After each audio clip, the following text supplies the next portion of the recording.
Morning, everybody.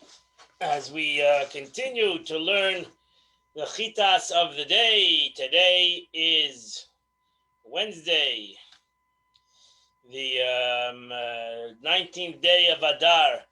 We are holding in the portion of Kitisa, chapter 33, verse number 17. So Moshe Rabbeinu is talking to God about creating this personal relationship between him and God, and also between the God and the Jewish nation. Vayem Hashem al Moshe, and God said to Moshe, Gam zeh hadovar hazeh, also this thing, Asher dibarti, which we have spoken, dibarti, which you have spoken, Esa I will do, Ki emtza b'chein be'enai, because you have found favor in my eyes, Ve'edacha b'shem, and I will have you known you by name. So now she says, this favor, that my Shechina should no longer rest upon the heathens, I will do. Bilam the Gentile prophets, words did not come about through the resting of the Shechina on him, but his prophecy would occur when he would fall and his eyes would become unveiled. Such as now, the words was conveyed secretly to me. These heathen prophets would hear prophecy through a messenger, but the Jewish nation would have this personal relationship with HaKadosh Baruch Hu. That's what Moshe Rabbeinu asked, and God responded positively to Moshe's request. Verse 18. So Moshe Rabbeinu saw that this was a good time. As Rashi says, Moshe Rabbeinu said to God, Hareini not tfeidecha, show me your glory. So Rashi's Moshe perceived that it was a time of God's goodwill, and his words were accepted. So he continued to ask that he showed the appearance of his glory. Verse 19, God said, Ani avi kol tuvi al panecha, I will let all my goodness pass before me. V'karasi b'shem Hashem lefanecha, and I'll proclaim the name of the Lord before you. V'chenesi asherachin, and I will favor when I wish to favor. V'nichamti asherachem, and I will be compassion when I wish to have compassion. Rashi is going to explain this pasuk. Rashi explains to a 5-year-old child, self-understood, these psukim have very, very deep meanings to it, and there's many, many commentators on these psukim. These are very, very deep psukim, and the meaning of this conversation, from the simple meaning to the most esoteric meanings of this psukim, of these verses. So now she says, I will pass before you. The time has come that you shall see some of my glory, that I will permit you to see, because I want and I need to teach you the order of prayer. Because when you had to beg mercy for Israel, you begged me to remember the merit of the patriarchs. You think that if the merit of the patriarchs is depleted, there's no longer any hope? I will therefore let the attribute of my goodness pass before you while you are hidden in a cave. So I'm going to reveal to you more deeper connections to my compassion and to be favored within me, even higher than the merit of the patriarchs.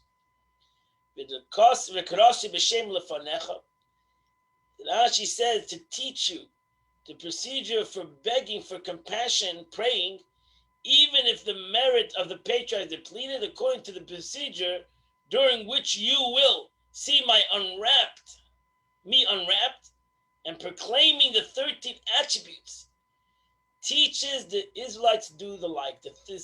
God reveals now the 13 attributes of God's mercy. Through their mentioning before me the words of compassion and graciousness, they will be answered, for my compassion never ends. So Rashi says, and I'm going to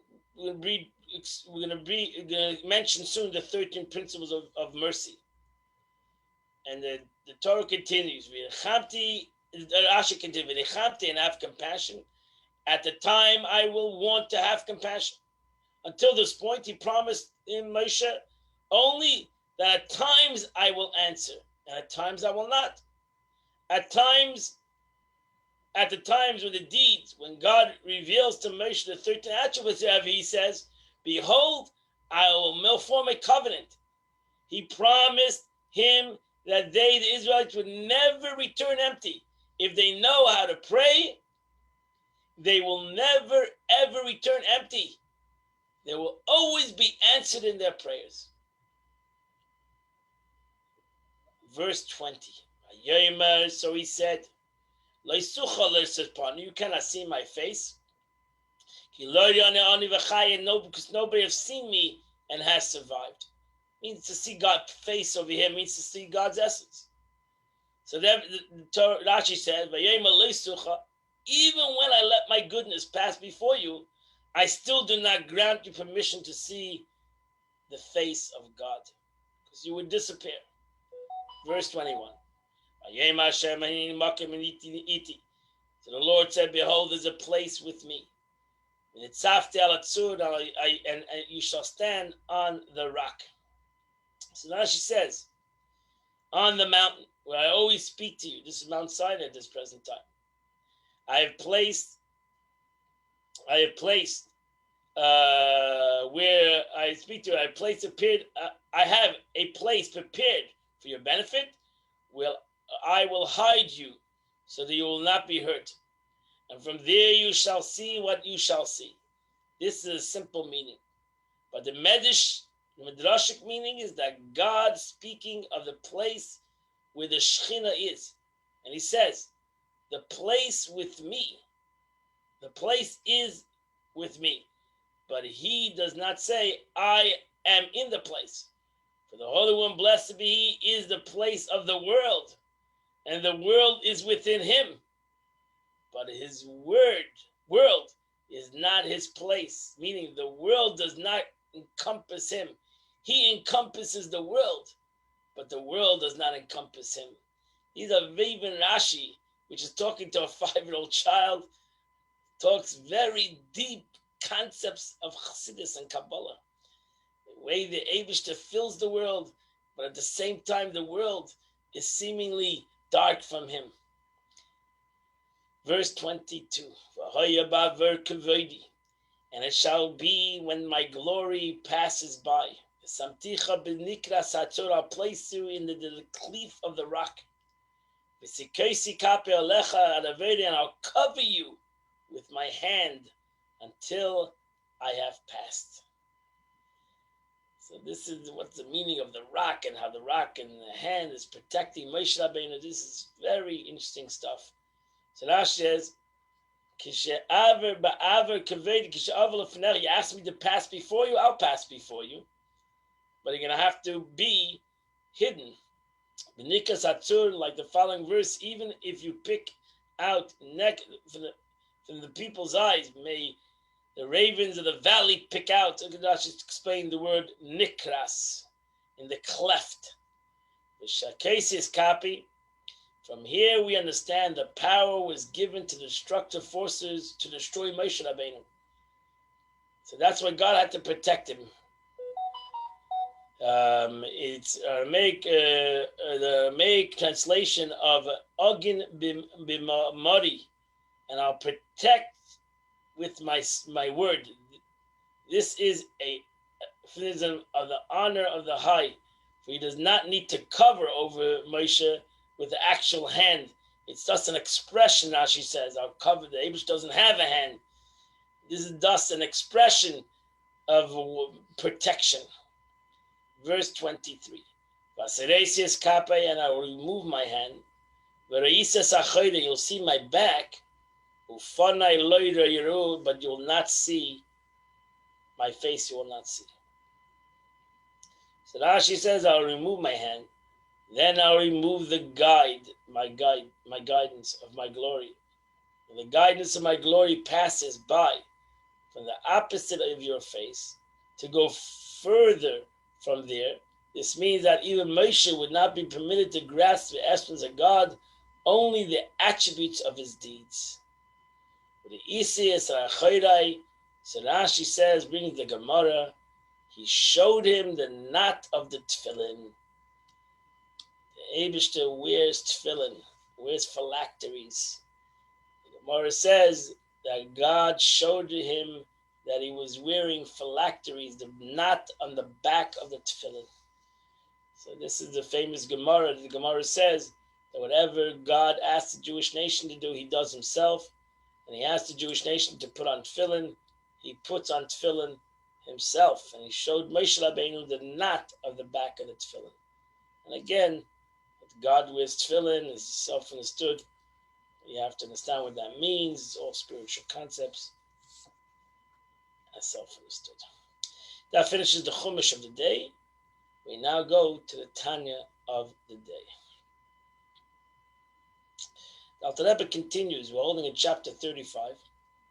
And the Alter Rebbe continues to explain the concept of a mitzvah. The capability at the same time that a human being stays the human being. And as he says over here, that his nefesh habahamis, his animalistic soul, is still within him. So even if he doesn't do a sin, like a Beinoni never did a sin, and he controls himself, doesn't mean doesn't have an animalistic soul. And the second he has an animalistic soul, is a yesh.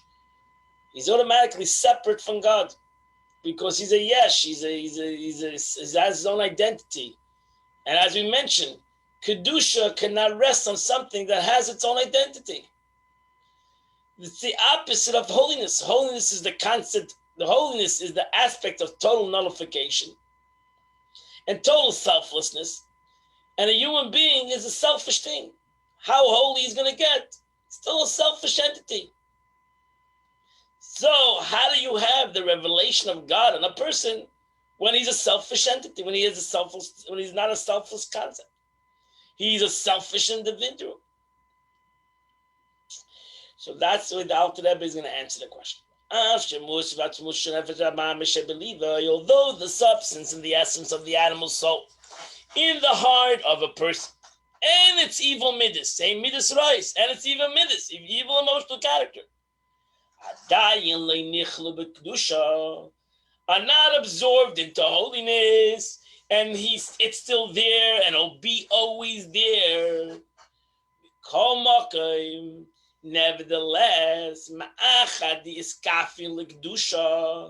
because you subjugated it, I subjugated it, I put it down, and I forced it to follow what I wanted to follow. And against their will, your nefesh habahamis, when you daven, says Amen. You think my nefesh habahamis wants to stay Amen? You think my nefesh habahamis wants to be in a minyan and to answer Amen? My nefesh habahamis wants to be sleeping. My nefesh habahamis wants to not to be in shul, not to answer Amen. It wants to have what enjoy my nefesh habahamis gets for answer Amen. My nefesh kids gets excitement for answering Amen. So now I force my nefesh habahamis to be in shul and to answer Amen. Umismaskin, umisratzim, and they're forced to agree and to acceding to the performance of mitzvahs. How do I do that?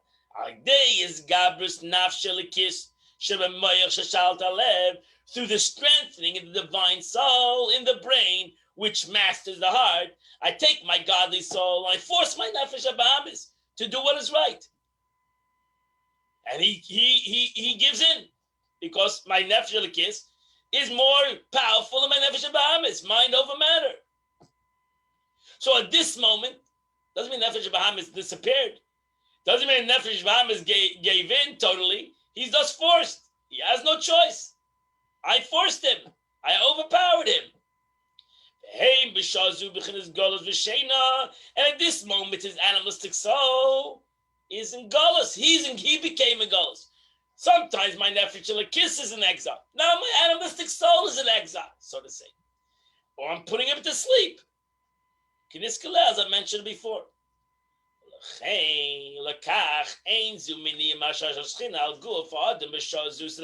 It says, at this moment, my godly soul and his Shechina rests upon me. Therefore, this does not prevent the Shechina from resting on the one's body at that time. And at that moment, I'm doing the mitzvah. God rests upon me because I broke myself. I overcame my animalistic soul.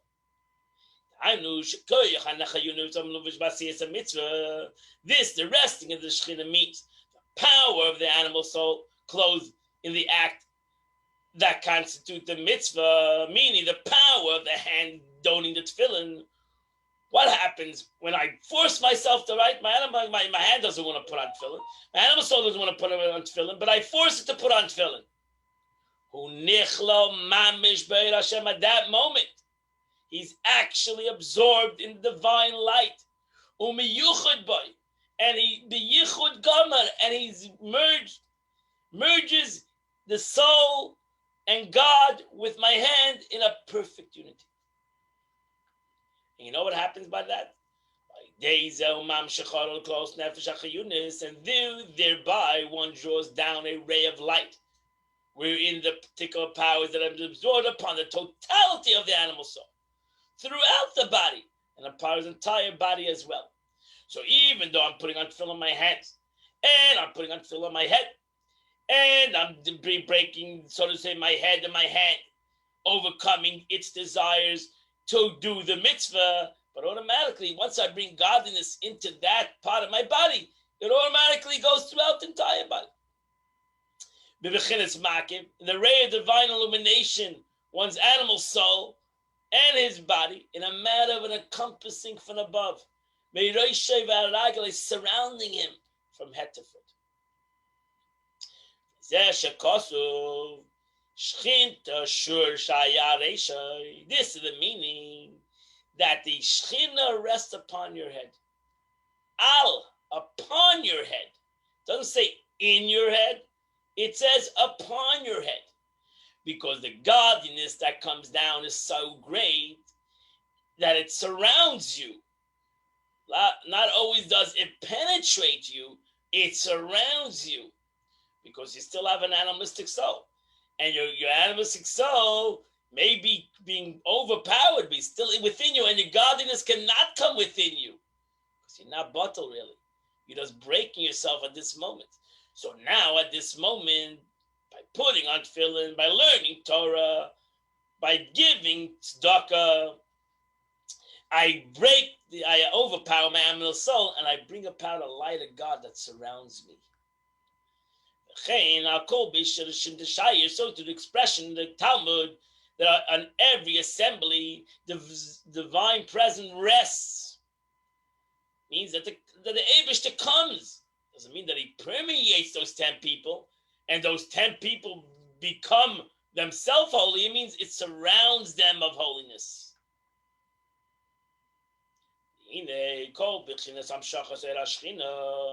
None of these various forms of which the light of the Shekhinah is manifest, meaning the way in which the Ein Sof is revealed.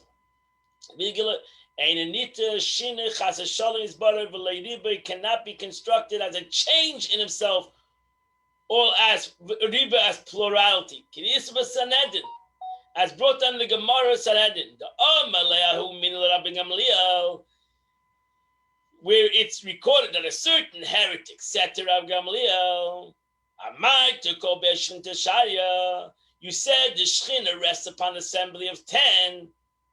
How many Shechinas are there?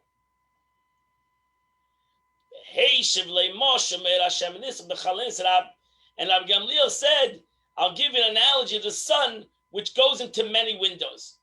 So you ask a question, how many suns are there? No, there's one sun that comes into thousands of millions of windows. It's not that there's millions of suns. There's one sun that comes into millions of windows. There's one Shechina that comes into millions of people. So your question is, that the Eibishter, the Shechina, comes into 10 people? Yes, he comes in the 10 people because the Abishter comes like a sun. So to say, the energy of God comes into the room when 10 Jews are sitting and learning, and everybody takes in what he wants to take in. And God surrounds them. What surrounds all these 10 people? It's one, the God does not change. Doesn't make a difference to God how many people there or how little people are there. Va'maskil yuvin, an intelligent will understand.